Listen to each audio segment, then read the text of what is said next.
You budget, you save, maybe you even invest, but your wealth still doesn't grow. Why? Because there are silent forces working against you, not loud emergencies, but slow leaks, the kind that take years to notice and decades to recover from. Let's talk about the 5 habits that quietly destroy your financial future. The first one is lifestyle creep. You get a raise, and suddenly you deserve better. A newer phone, more dinners out, nicer clothes, a better apartment. It feels like you're leveling up, but your savings don't move. Your investments stay the same.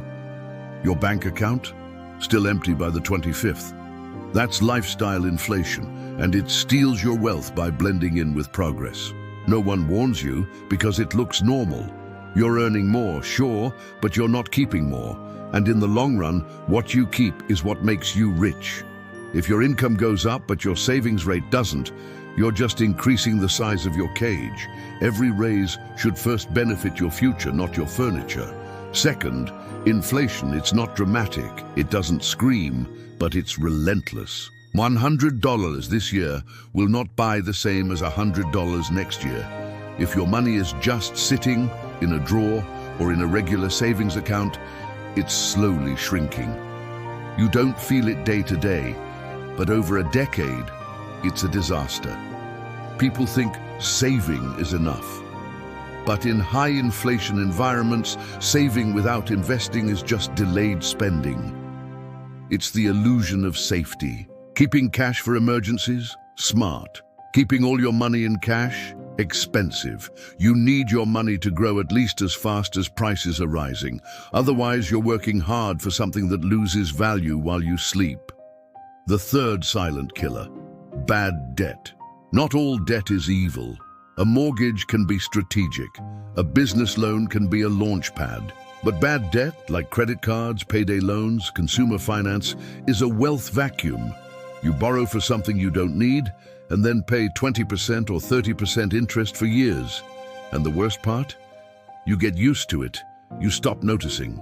It becomes normal. A $2,000 couch on a credit card at 25% interest is not a couch. It's a slow-motion financial injury. Before you try to invest, before you chase crypto or stocks or real estate, clear your bad debt.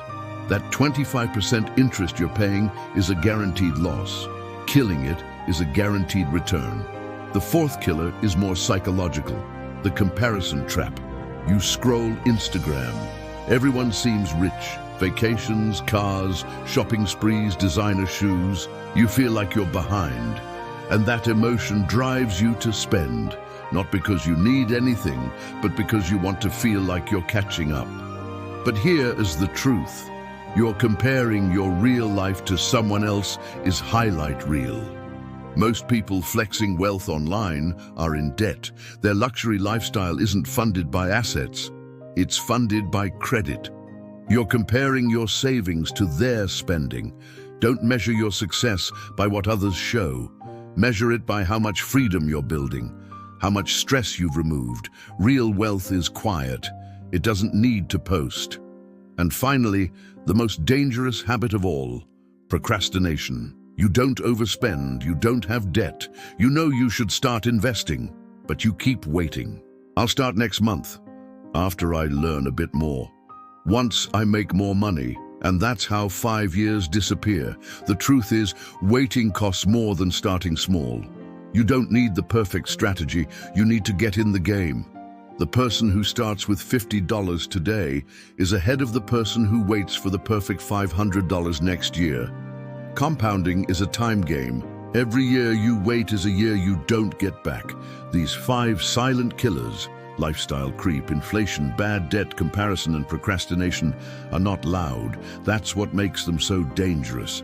They blend in, they feel normal, but once you spot them, you can stop them. And when you stop them, your wealth has a real chance to grow.